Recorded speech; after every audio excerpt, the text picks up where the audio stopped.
আসসালামু আলাইকুম প্রিয় দর্শক, অন্য মঞ্চের আলাপচারিতায় আপনাদের সকলকে আমন্ত্রণ জানাচ্ছি। প্রিয় বন্ধুরা, প্রীতি সালাম এবং শুভেচ্ছা নেবেন। সম্প্রতি আমেরিকার director of national intelligence Tulsi Gabbard, যাকে আপনারা সবাই চেনেন, তিনি ফোন করেছিলেন ভারতের জাতীয় নিরাপত্তা উপদেষ্টা মিস্টার অজিত দোভালকে। ফোন করে তুলসী অজিত দোভালকে বলেছেন, congratulation, this time you have won my friend. অভিনন্দন, এবার তুমি জিতেছো আমার বন্ধু। কেন এই ফোনটা করলেন তুলসী এবং কিসে জিতলো ভারত? সম্প্রতি 12ই ফেব্রুয়ারি নির্বাচন হলো বাংলাদেশে, এবং এই বাংলাদেশে বিএনপির জয়লাভে তুলসী গ্যাবার্ড অজিত দোভালকে অভিনন্দন জানিয়েছে। এর কারণ হলো, একটু পেছনে যাই। 24 সালের 5ই অগস্ট বাংলাদেশে যে রেজিম চেঞ্জটি হয়েছিল, আপনারা জানেন যে তার পেছনে আমেরিকার একটা প্রভাব ছিল। সেই রেজিমটা যে চেঞ্জ হবে, সেটা ইন্ডিয়া ঠিকমতো সময় মতো পর্যাপ্ত ইনফরমেশন পায়নি। ইন্ডিয়া যখন জেনেছে তখন আসলে আর কিছুই করার ছিল না। তো সেই রেজিম চেঞ্জে ইন্ডিয়াকে সাইড লাইনে রেখে, অনেকটা অন্ধকারের ভেতরে রেখে আমেরিকাই সবকিছু করেছিল, এবং সেই ব্যাটেলে কিন্তু আমেরিকা জিতেছিল। সেই জায়গা থেকে এবারের যে নির্বাচনটা হলো, এই নির্বাচনে আমেরিকার প্রেফারেন্স ছিল জামাতে ইসলাম। আমেরিকা চেয়েছিল জামাতে ইসলাম নির্বাচনে জিতুক, এবং জামাত জিতলে আমেরিকার যেটা সুবিধা হবে, যে আমেরিকার ইন্টারেস্টটা বাংলাদেশে জামাত অনেক বেটার সার্ভ করতে পারবে compare to Awami League and BNP. কারণ আওয়ামী লীগ এবং বিএনপি এই দল দুটোর জনসম্পৃক্ততা এত বেশি যে এরা চাইলেই বিদেশিদের ইচ্ছা মতো সব কাজ করতে পারে না। সেই দৃষ্টিকোণ থেকে আমেরিকা যখন জামাতকে চাইছিল, এবং আপনারা খেয়াল করেছেন যে তারেক রহমানের বাংলাদেশে আসতে কিন্তু ক্রমশ দেরি হয়ে যাচ্ছিল, এবং একটা পর্যায়ে ট্রেসি অ্যান্ড জ্যাকবসন, যিনি আমেরিকার চার্জ d'affaires ছিলেন দূতাবাসের, সেই ট্রেসি কিন্তু তারেক রহমান যখন বলেছিল আসবে কিনা, ট্রেসি বলেছিল নট নাও, আরেকটু পরে। তো তারপরে তারেক রহমান একটু দেরিতে হলেও 25শে ডিসেম্বর বাংলাদেশে এসেছে। এই যে তারেক রহমান এসেছেন, এর আগে কিন্তু 1 বছরের বেশি সময় ধরে তারেক রহমানের সাথে ভারতীয় অনেকেরই যোগাযোগ হয়েছে, খুব গোপনে নেগোসিয়েশন হয়েছে। এটা এতটাই গোপনে নেগোসিয়েশন হয়েছে যে আমরা মানে অধিকাংশ আমরা আসলে জানতে পারিনি। এই নেগোসিয়েশনটা হয়েছে ভারত যখন দেখেছে যে আওয়ামী লীগ এই মুহূর্তে একটু বেকায়দায়, এবং আওয়ামী লীগ হয়তো নির্বাচনে অংশগ্রহণ বা অন্যান্য বিষয় নিয়ে যখন অনিশ্চয়তা দেখা দিয়েছে, তখনই ভারত একটা প্যারালাল চ্যানেল ওপেন করেছে। ভারতের সেই নীতি যে সব ডিম এক ঝুড়িতে রাখা যাবে না, সুতরাং তারা তখন থেকেই বিএনপির সাথে যোগাযোগ শুরু করেছে, বিশেষ করে তারেক রহমানের সাথে লন্ডনে ব্রিটিশ হাইকমিশনার, মানে ব্রিটিশ হাইকমিশনে যিনি ভারতীয় রাষ্ট্রদূত, তিনিও তারেক রহমানের সাথে মিটিং করেছেন, এবং তারই ফলশ্রুতিতে তারেক রহমান কিন্তু 25শে ডিসেম্বর বাংলাদেশে এসেছেন। তারেক রহমানের আসার পথে যতগুলো ক্লিয়ারেন্স দরকার ছিল, তার মধ্যে একটা ইম্পর্টেন্ট ক্লিয়ারেন্স ছিল ভারতের, এবং সেই ক্লিয়ারেন্সটা পাওয়ার পরে তারেক রহমান আসছে। যদি তারেক রহমান বাংলাদেশে না আসতে পারতেন, তাহলে কিন্তু এই নির্বাচনে বিএনপির ল্যান্ডস্লাইড যে ভিক্টরিটা হয়েছে, সেটা শুরুতেই বাধাগ্রস্ত হতো। এবং ওই যে জামাতকে ক্ষমতায় আনার যে প্ল্যান, যেটা আমেরিকান দূতাবাসের পক্ষ থেকে ট্রেসি কাজ করেছেন, ডক্টর ইউনূস কাজ করেছেন, তার কয়েকজন উপদেষ্টা কাজ করেছেন, সবাই মিলে এমনভাবে গুটি সাজিয়েছিল, প্রশাসন সাজিয়েছিল, যাতে জামাত ক্ষমতায় চলে আসে। সেই জায়গা থেকে ইন্ডিয়া চেয়েছে জামাত যেন কোনো অবস্থায় ক্ষমতায় না আসে। জামাত ক্ষমতায় এলে ভারতের জন্য অনেক রকমের সমস্যা হতো। এমনিতেই ডক্টর ইউনূস অবৈধভাবে ক্ষমতা নিয়ে যেভাবে ভারতের বিরুদ্ধে কামান দেখেছেন, তিনি ভারতের 7 সিস্টার্স দখল করে নেবেন, নানা রকমের হুমকি দিয়েছেন, এবং সেই হুমকির প্রেক্ষিতে ভারত কিন্তু এই চিকেন নেক এবং এই আশেপাশে 5টা সামরিক বেস তৈরি করতে হয়েছে। ইউনূস মোটামুটি ভারতকে এই সাইডে একদম গুমারাম করে ফেলছিল। ভারতের এই ফোর্স মোবিলাইজেশন অনেক অনেক অনেক ব্যস্ত ছিল। তো সেই জায়গা থেকে ভারতের স্ট্র্যাটেজি ছিল যে কোনোভাবে এখানে জামাতকে আনতে দেওয়া হবে না। আপনারা জানেন যে খুব রিসেন্টলি ভারত এবং আমেরিকার সম্পর্কটা একটু ভালো যাচ্ছে, তাদের সম্পর্কে বেশ টানাপোড়েন হচ্ছিল গত এই ট্রাম্প ওথ নেওয়ার পর থেকে, কিন্তু বর্তমানে তাদের সম্পর্কে একটু হানিমুন পিরিয়ড চলতেছে। যে কারণে এই নির্বাচনে যে বিএনপি ভারতের সাথে একটা নেগোসিয়েশন করেছে, এবং নির্বাচনে আপনারা খেয়াল করে থাকবেন, এই নির্বাচনে ডক্টর ইউনূস যেভাবে গুটি সাজিয়েছিলেন, তাতে বিএনপির জেতার কোনো সম্ভাবনা ছিল না, কিন্তু শেষ মুহূর্তে কিছুটা ভারতের সহায়তায় এবং আমাদের বাংলাদেশের সংখ্যালঘু সম্প্রদায় যারা ভোট দিতে গিয়েছেন এবং তৃণমূল পর্যায়ে অধিকাংশ আসনে আওয়ামী লীগের যারা ভোট দিয়েছেন, এরাও একই উদ্দেশ্যে যে জামাত ঠেকাও, এট এনি কস্ট জামাত ঠেকাও, তারা ধানের শীষে ভোট দিয়েছেন। যে কারণে ধানের শীষ বিএনপি এই বিজয়টি পেয়েছে। এই বিজয়টি পাওয়ার কথা ছিল না। আমি একটা ছোট্ট উদাহরণ দিই, এই যে বিএনপির মহাসচিব মির্জা ফখরুল আলমগীর, তারও কিন্তু নিশ্চিত পরাজয় ছিল, গো হারা হারতো, কিন্তু শেষ মুহূর্তে হিন্দুরা এবং আওয়ামী লীগরা ভোট দিয়ে তাকে জিতিয়ে দিয়েছে। এই কারণেই মির্জা ফখরুল আলমগীরের কথা বললাম, কারণ আজকে তার একটা স্টেটমেন্ট দেখলাম যে আওয়ামী লীগের অফিস খোলা নিয়ে তিনি একটা মন্তব্য করেছেন যে আওয়ামী লীগের অফিস খোলা যাবে না, আওয়ামী লীগের ভোট নেওয়া যাবে। গো হারা এবং একটা পার্টির মহাসচিব হারলে কি লজ্জার বিষয় হতো, সেখান থেকে তিনি জিততে পারবেন, তখন তার আপত্তি নাই, কিন্তু আওয়ামী লীগের অফিস খুললেই তার সমস্যা। এটি খুবই মানে একটা বেদনাদায়ক একটা স্টেটমেন্ট তার কাছ থেকে। গত 18 মাস যে ইউনূস এই যে অবৈধ ক্ষমতায় ছিল, এই সময়টা ইউনূস কিন্তু বিএনপিকে ভীষণ অপমান করেছে, চাপের মধ্যে রেখেছে। ইভেন আলী রেয়াজ বিভিন্ন মিটিং এ যেভাবে ধমকাধমকি করেছে, বিএনপি অনেকটা মাটি কামড়ে পড়েছিল এবং তারা শুধু এই নির্বাচনটার জন্য অপেক্ষা করেছে, নির্বাচনী ফলের জন্য অপেক্ষা করেছে। এবং সেই একটা গল্পের কথা মনে পড়ে যে এক লোক এক সুন্দরী মেয়ের প্রেমে পড়েছিল এবং সুন্দরী মেয়েটি তখন অনেক শর্ত দিত যে আমাকে বিয়ে করতে হলে আমাকে একটা গাড়ি কিনে দিতে হবে, আমার নামে একটা বাড়ি লিখে দিতে হবে, আমার নামে কোটি টাকার ফিক্সড ডিপোজিট থাকতে হবে, অনেক অনেক শর্ত। যে শর্তই দেয় প্রেমিক বলে হ্যাঁ রাজি, যখনই বলে গাড়ি দেবো বলে দেব, বাড়ি দাও দিব, ফিক্সড ডিপোজিট করবো কোটি টাকা দিব, সব দিব। তারপরে বিয়ে করলো, মেয়েটা যখন দেখলো আরে এটা তো একটা ভালো ডিল, বিয়ের পরে আর স্বামী বাড়িও দেয় না, গাড়িও দেয় না, ফিক্সড ডিপোজিটও করে না, তখন সেই মেয়েটা বললো যে কি ব্যাপার, তুমি বললা বিয়ে করলে তুমি আমাকে এই দিবা সেই দিবা, এখন তো কিছুই দেয় না। তখন লোকটা বলেছিল যে আমি তো অবশ্যই দেবো, আমি তো বলিনি দেবো না, তবে কবে দেবো এটা তো বলি নাই।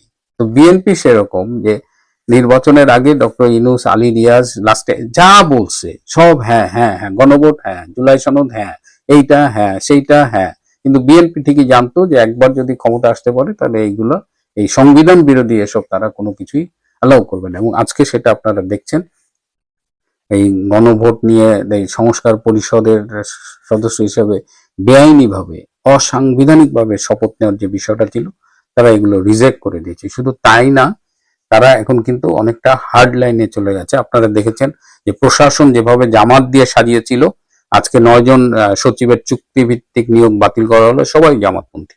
আরো বেশ কিছু সচিবের অদল বদল চলছে।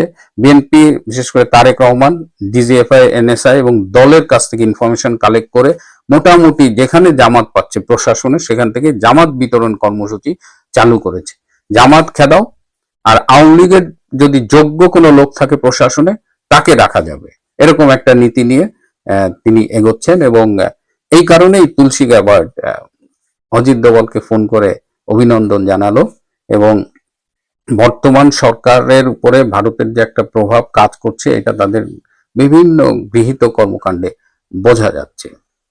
শুধু যে জামাত খেদাও সেটাই না, জামাতের উপরে হার্ড লাইনে যাচ্ছে তাই না, ডক্টর ইউনূস যে এই 18 মাসে তার উপদেষ্টা পরিষদের অনেককে সহ যত রকমের দুর্নীতি করেছে, অনিয়ম করেছে, সেগুলোর বিরুদ্ধে খুব সম্ভবত দ্রুতই তদন্ত হবে এবং তাদের বিচারের মুখোমুখি করা হবে, এরকমই একটা চিন্তা ভাবনা চলছে সরকারি পর্যায়ে। এবং ডক্টর ইউনূস আবার এটা টের পেয়ে, যেটা হচ্ছে যে তিনি যে কোনো মুহূর্তে দেশ ছেড়ে পালিয়ে যেতে পারেন, উপদেষ্টাদের মধ্যেও এক ধরনের ভীতি কাজ করছে। কিছু উপদেষ্টা অলরেডি পালিয়ে গেছে, কিছু বিশেষ সহকারী পালিয়ে গেছে, যারা গেছে গেছে, কিন্তু বাকিদের ব্যাপারে বিএনপি হার্ড লাইনে যাচ্ছে। এবং যে পেইনটা বিএনপি কে গত 18 মাস দেওয়া হয়েছে, যে অপমানটা করা হয়েছে, তার বদলা নেবার একটা সময় এসেছে এবং সরকার সেটা নেবে। ডক্টর ইউনূসের যে দুর্নীতির কথা শোনা যাচ্ছে, আসিফ নজরুলের যে দুর্নীতির কথা শোনা যাচ্ছে, অন্যান্য উপদেষ্টা, এই যে স্বাস্থ্য উপদেষ্টা, সেও নাকি 9,000 কোটি টাকার অনিয়ম করেছে। তো এই সবগুলো নিয়ে যেভাবে আসছে, তাদের খুব দ্রুতই তাদের বিরুদ্ধে তদন্ত হতে পারে। এবং সেই ক্ষেত্রে ভারতও এই বিষয়টা একটু মনিটর করতেছে, কারণ ভারত, আমেরিকা এইসব দেশের একটা অভ্যাস আছে যে তারা যদি একবার কাউকে টার্গেট করে সহজে ছাড়ে না। সো এই হিসাবে ডক্টর ইউনূসের সামনে কিন্তু দুর্দিন আসছে বলেই মনে হচ্ছে। প্রিয় বন্ধুরা, আজ এ পর্যন্তই। ভালো থাকবেন, সুস্থ থাকবেন, তার চেয়েও জরুরি হলো নিরাপদে থাকবেন। সবাইকে অনেক ধন্যবাদ।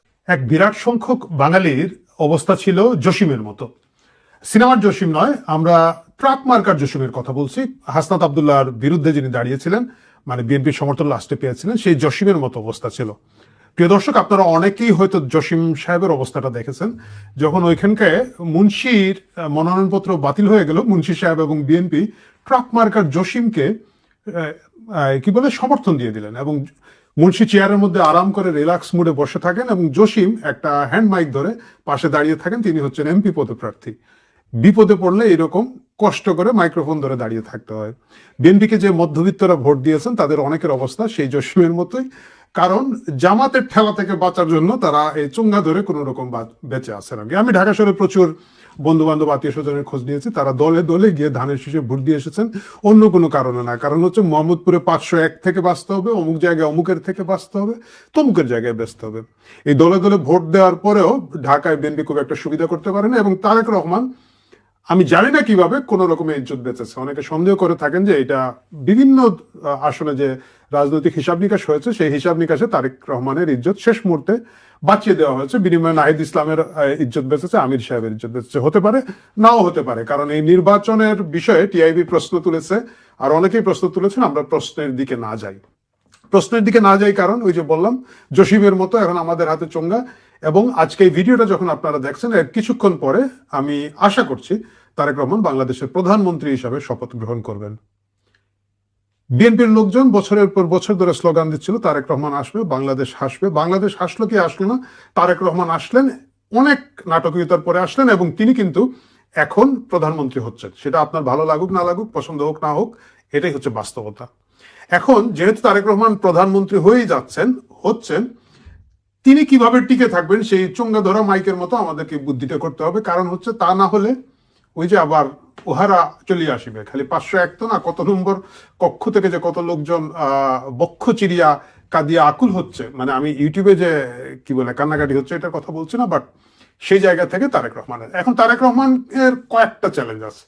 তারেক রহমানের 4টা জিনিস যদি তারেক রহমান না করেন, তারেক রহমান মরে যাবেন বলতে মারা যাবে না, পলিটিক্যালি তার অবস্থা খুব খারাপ হবে। নাম্বার 1, আমি তারেক রহমানকে বলবো যে আল্লাহর ওয়াস্তে জুলাই সনদ নিয়ে তার টেড়িবেড়ি করেন না। কারণ আমি ইতিমধ্যে দেখেছি যে অনেক জায়গায় জুলাই সনদ নিয়ে আপনাদের নেতাকর্মীরা, বিশেষ করে কিছু কিছু জায়গায় খুবই যৌক্তিক সমালোচনা করেছেন, কিন্তু এটা কোনো যৌক্তিক সমালোচনার জায়গা না। এটা হচ্ছে অ্যাকিলিস হিল আপনার জন্য। আমি অ্যাকিলিস হিল না বলে যদি বলি, ওই যে সুতানলি সাপ ঢুকে গিয়েছিল বেহুলার বাসর ঘরে, এটা হচ্ছে সে মুশকিল।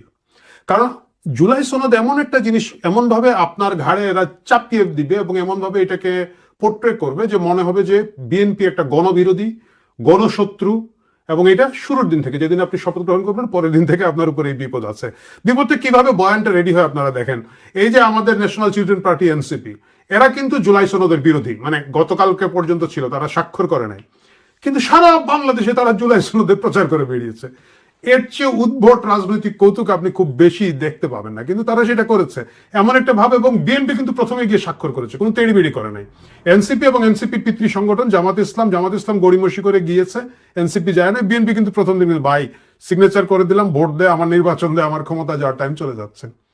কিন্তু এরা এটাকে এমন ভাবে পোর্ট্রে করেছে যে জুলাই সনদ বিরোধী হচ্ছে বিএনপি। সুতরাং বিএনপিকে এই জিনিসটা ট্যাকেল করতে হবে, এবং এটা মূল চ্যালেঞ্জটা যে জায়গায় আসবে আমার কাছে মনে হচ্ছে যেটা উচ্চকক্ষে পিয়ার পদ্ধতিতে হবে কিনা, না প্রপোর্শনটা কিভাবে হবে, ভোটের প্রপোর্শনে হবে নাকি আসন সংখ্যার অনুপাতে হবে, সেই বিতর্কটা সামনেই চলে আসবে। এটা কালকে পরশু থেকেই শুরু হয়ে যাবে, এবং এই বিতর্কে বিএনপির ফাঁদে পা দেওয়া ঠিক হবে না। কেন ঠিক হবে না? যদি এটা আসলে আসন সংখ্যা ভিত্তিক হয়, বিএনপি হয়তো 8-10টা আসন খুব বেশি পাবে।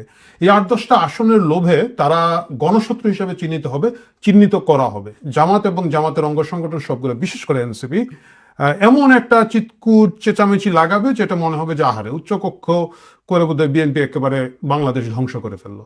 সো এই জায়গাটা খেয়াল রাখতে যদি না যায়, তাহলে তারেক রহমানের প্রথম বিপদটা তৈরি হচ্ছে। তারেক রহমানের দ্বিতীয় বিপদ হচ্ছে জঙ্গি। প্রিয় দর্শক, আপনারা অনেকেই জানেন যে 5ই আগস্টের পরে পরিকল্পিতভাবে বাংলাদেশের যত জঙ্গি ছিল, যেখানে যত জঙ্গি ছিল, সেটা ফাঁসির আসামি থাকুক, সেটা এই সাধারণ কয়েদি থাকুক, বিচারাধীন থাকুক, দলে দলে জিগির তুলে তুলে এইগুলারে বের করে দেওয়া হয়েছে।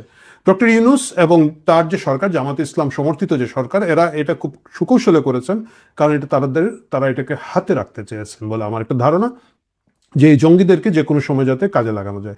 ব্যাপক অস্ত্রের কথাবার্তা আমরা শুনি, ব্যাপক অস্ত্র বাইরে থেকে এসেছে বলে আমরা শুনেছি। আসিফ মাহমুদ 300 কোটি ভুইয়া, আসিফ মাহমুদ সজীব ভুইয়া, এখন তার 300 কোটি নাই ওনার, মানে থাকলে হয়তো আসে যেতে নাই, সে আসিফ মাহমুদ সজীব ভুইয়া সশস্ত্র ভাবে বিপ্লবের হুঙ্কার দিয়েছেন তাদের অনেক নেতারা, এবং তারা ট্রেনিং এর ব্যবস্থা করেছেন বলে আমরা শুনেছি। জঙ্গিরা বাইরে আছে, থানা লুটপাটের যে অস্ত্রগুলো সেগুলো এখন উদ্ধার হয় নাই, এবং আমার ধারণা প্রচুর বাইরে থেকে অস্ত্র তারা ইতিমধ্যে সংগ্রহ করেছেন। সুতরাং প্রথম যে ঝামেলাটা তৈরি করবে এরা এই জঙ্গি বোমা ফাটানো, এবং ওই যে আবার 63 জেলায় বোমা ফাটানো, বাংলা ভাই তৈরি করা, এবং এই জিনিসগুলো খুব দ্রুতই শুরু হবে। এবং শুরু হলে যেটা হবে, জাতীয় এবং আন্তর্জাতিক মিডিয়ায় এই কইছিলাম না তারেক রহমান জঙ্গির বাপ, এই যে আবার শুরু হয়েছে। শেখ হাসিনার সময় তো আমরা অন্তত পক্ষে জঙ্গি থেকে ভালো ছিলাম, এটা কিন্তু সত্যি কথা।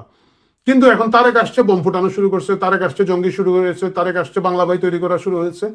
আন্তর্জাতিক মিডিয়া এবং দেশি মধ্যবিত্ত যারা এই জঙ্গি থেকে বাঁচার জন্য অনেকে ধানের শীষের দিকে ঝুঁকে পড়েছেন এবং ভোট দিয়েছেন, বিশেষ করে ধরে সংখ্যালঘু সম্প্রদায়, হিন্দু সম্প্রদায় ভোট দিয়েছেন ব্যাপক হারে ধানের শীষে। আওয়ামী লীগের যারা সাধারণ সমর্থক আছেন, দলীয় নেতা কর্মী না, সাধারণভাবে তারা হয়তো নৌকা থাকলে নৌকায় ভোট দিতেন, তারা কিন্তু আওয়ামী লীগের নির্বাচন বর্জনের কথাটা না শুনে গিয়ে ধানের শীষে ভোট দিয়ে এসেছেন। আমি অন্তত পক্ষে এরকম অনেককে দেখেছি। এর মূল কারণটাই হচ্ছে এই জঙ্গি এবং এই যে উগ্র ফার রাইটিস্ট যেগুলো আছে এদের হাত থেকে বাঁচার জন্য। কিন্তু এটা তারেক রহমানের জন্য একটা দ্বিতীয় চ্যালেঞ্জ হয়ে দাঁড়াবে। একটু 19-20 যদি তারা করে, তাহলে ওই যে কি আছে বিক্রমপুরী, আকরামপুরী, এগুলারে দিয়ে আবার তারা এক ধরনের তাণ্ডব শুরু করবে। তারপর যে হাদির অনুসারীরা কিছু আছে, ইনকিলাব মঞ্চ, তারপরে ধরেন আরো এই ধরনের আরো যেসব মঞ্চ টঞ্চ তারা বানিয়ে রেখেছে, এদের তো অনেকগুলো দোকান, এই গুপ্ত সংগঠন সবগুলাকে অ্যাক্টিভ করবে, এইগুলো দিয়ে এক ধরনের রাজনীতি তৈরি হবে। এর পাশাপাশি জঙ্গি আক্রমণ শুরু হতে পারে। সো তারেক রহমানের জন্য এটা হচ্ছে দ্বিতীয় চ্যালেঞ্জ, এবং এই চ্যালেঞ্জের যদি উনি মোকাবেলা ব্যর্থ হন, তার ক্ষমতা 5 বছর টিকবে কিনা আমার সন্দেহ আছে। নাম্বার 3, তৃতীয় যে চ্যালেঞ্জটা তারেক রহমানকে নিতে হচ্ছে সেটা হচ্ছে দল। আমি তারেক রহমানকে বলবো, যদিও মানে অফকোর্স উনি তো আর আমার ভিডিও দেখছেন না, বাট যদি বিএনপির কোনো নেতাকর্মীর চোখে এটা পড়ে থাকে এবং তাদের সম্ভব হয় বিএনপির অন্য লোকজনের বলা, যে দল ছোট রাখেন, এত দলের দরকার নেই। মানে তারেক রহমান যিনি এই যুক্তরাজ্যে ছিলেন অনেকদিন ধরে, আপনি দেখে গেছেন এখানে একটা ওয়ার্ডে কি থাকে, একটা ওয়ার্ডে লেবার পার্টির একজন পার্টি কোঅর্ডিনেটর, একজন বোধহয় তাদের ট্রেজারার থাকেন, এরকম 3 থেকে 4 জনের একটা ছোট কমিটি থাকে। এরাই কিন্তু ওয়ার্ড লেভেলে এই দলীয় কার্যক্রমগুলো পরিচালনা করে থাকেন। অফিস সেক্রেটারি একজন থাকেন বোধহয়, তাদের 3 থেকে 5 জনের এক একটা কমিটি থাকে এখানে। আমি দেখেছি, আমি যতটুকু এটা ফলো করতে পেরেছি আর কি, যদিও আমি মানে খুব গভীরভাবে এটা গবেষণা করি নাই, আমার ধারণা আপনারা দেখেছেন। আমার কথা হচ্ছে যে বিএনপির উচিত হবে দলকে ওই জায়গায় রাখা, কারণ আপনার যত লোক এখানে আপনি বাড়াবেন, কারণ এখন বাড়বে। এখন আওয়ামী লীগের সময় যেরকম ছিল 5 আগস্টের আগে গাছের লতাপাতা পর্যন্ত আওয়ামী লীগ করতো, এখন গাছের লতাপাতা পর্যন্ত বিএনপি করবে। এবং আপনি মফস্বলে যেটা দেখবেন, একটা ওয়ার্ডের মধ্যে একটা বিএনপির কমিটি, যুব দলের কমিটি, স্বেচ্ছাসেবক, তাঁতি দল, মানে যে তল্লাটের মধ্যে তাঁতি নাই সেখানে তাঁতি দল আছে। একেবারে ঢাকা মহানগরের মধ্যে মৎস্যজীবী দল আছে। এরা কোথায় পুরো কমিটির কাউরে দেখবেন না জীবনে, মানে মাছই চিনে না বোধহয় এরা। আমার ধারণা ইলিশ মাছ আর রুই মাছের তফাৎ বলতে পারবে না, কিন্তু তারা মৎস্যজীবী দল। তো এই যে বিভিন্ন ধরনের দোকান, এর বাইরে থাকে কিছু অ্যাপ্রুভ না এরকম দোকান। মানে এই আপনার সম্প্রতি দেখেছেন রাজশাহীতে যে একজনের বাসা দখল করে ফেলেছিল বেগম খালেদা জিয়া গবেষণা পরিষদ বা এরকম কিছু একটা নামে। তো এগুলো এখন হবে জিয়াউর রহমান গবেষণা পরিষদ, খালেদা জিয়া গবেষণা পরিষদ। এগুলোকে কঠোরস্থ দমন করতে হবে, কারণ এরা কমপ্লিটলি ধান্দাবাজ। এরা আপনি যেদিন ক্ষমতা থেকে চলে যাবেন, মানে যদি যাইতে বাধ্য হন, আপনার 5 টাকার কাজে লাগবে না, 2 টাকার উপকারে আসবে না। এদের একমাত্র কাজই হচ্ছে গিয়ে দখলবাজি করা এবং বিভিন্নভাবে দলের বদনাম করা। ইতিমধ্যেই আপনারা নির্বাচনের আগে টেম্পো স্ট্যান্ডের দল হিসাবে পরিচিতি পেয়ে গিয়েছেন। বাংলাদেশে আমি জানি না কতগুলো tempo stand, truck stand, bus stand আপনাদের দখলে আছে, কতগুলো নাই, কিন্তু এই জিনিসটা কিন্তু এই বয়ানটা রেডি করে আপনাদের ঘরে সেই টেম্পো স্ট্যান্ডের কি বলা যায় তকমাটা দিয়ে দেওয়া হয়েছে। একই ঘটনা এখন আরো অনেক অনেক গুণ বাড়বে। সুতরাং এবং দেখা যাবে যে ওই কোন মফস্বলের ভিতরে আপনার নেতা নামধারী বা কর্মী নামধারী একজন লোক আরেকজন একটা ধর্ষণ মামলা পড়ে যাবে, বা এরকম একটা দুজনকে খুন করে ফেলবে, গুলি করে ফেলবে, এবং এই দায়িত্ব কিন্তু পুরোপুরি সরকার আসবে। সো আমার ধারণা হচ্ছে বিএনপিকে যদি এই গেঞ্জাম থেকে বাঁচতে হয়, প্রথম কাজ হচ্ছে যে বিএনপি তার লোক নেওয়া যাবে না। আপনারা যারা আছেন ভাই, গত 17-18 বছর ধরে যারা আন্দোলন করেছে, একসাথে ছিলেন, মারধর করেছেন, মায়ের খেয়েছেন, জেলে ছিলেন, এদের বাইরে যদি ভাই পুরা নিয়োগ বন্ধ রাখেন, কারণ আপনারা নিয়োগ দিলে কিন্তু আমাদের মতো লোকজন ঢুকে গিয়ে গুপ্ত হওয়া শুরু হয়ে যাবে। সুতরাং এই গুপ্ত এবং সুপ্ত থেকে বেঁচে থাকার জন্য আমার মনে হয় যে দরকার তো নাই, নির্বাচন তো জিতেই গিয়েছে। এটা হচ্ছে যে থার্ড চ্যালেঞ্জ তারেক রহমানকে মোকাবেলা করতে পারেন। ফোর্থ চ্যালেঞ্জ যেটা খুবই আমার কাছে মনে গুরুত্বপূর্ণ, এটা আমি তারেক রহমানকে ব্যক্তিগতভাবে উদাহরণ বলতে চাই, আল্লাহর ওয়াস্তে এই নির্বাচনকে, পরবর্তী যে নির্বাচন হবে এইটাকে ম্যানিপুলেট করার যে চেষ্টাটা, এটাতে আর যায় না।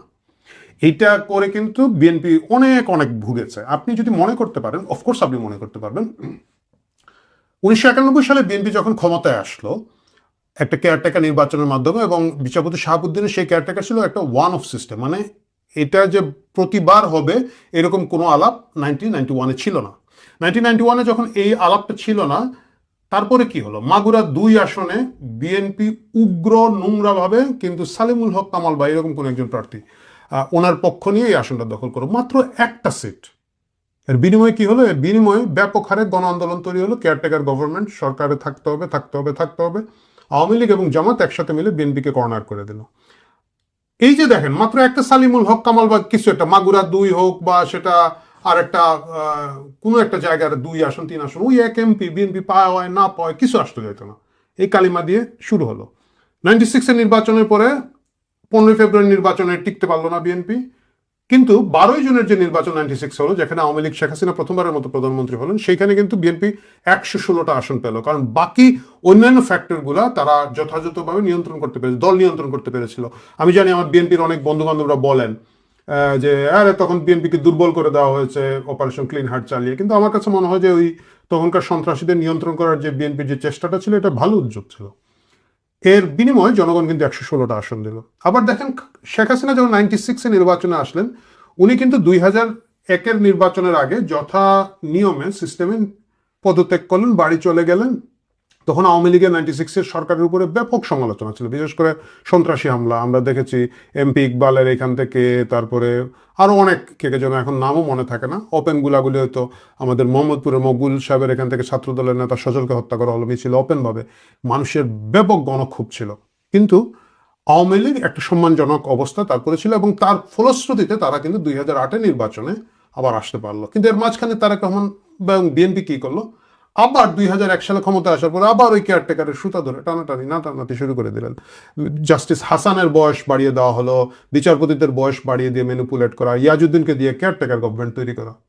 লাভটা কি হলো? লাভটা কিছুই হলো না। 17-18 বছর ধরে ক্ষমতার বাইরে ছিলেন এবং বিরোধী দলের জায়গায় যেভাবেই হোক আপনাদেরকে টিকে থাকতে হয়েছে। তো এইবার আমার কাছে কেন যেন মনে হচ্ছে আবার, এটা তো সাধারণ মানুষের একটা কুরকুরি করে আর কি, যে দেই আবার ইলেকশনটা নাইরা।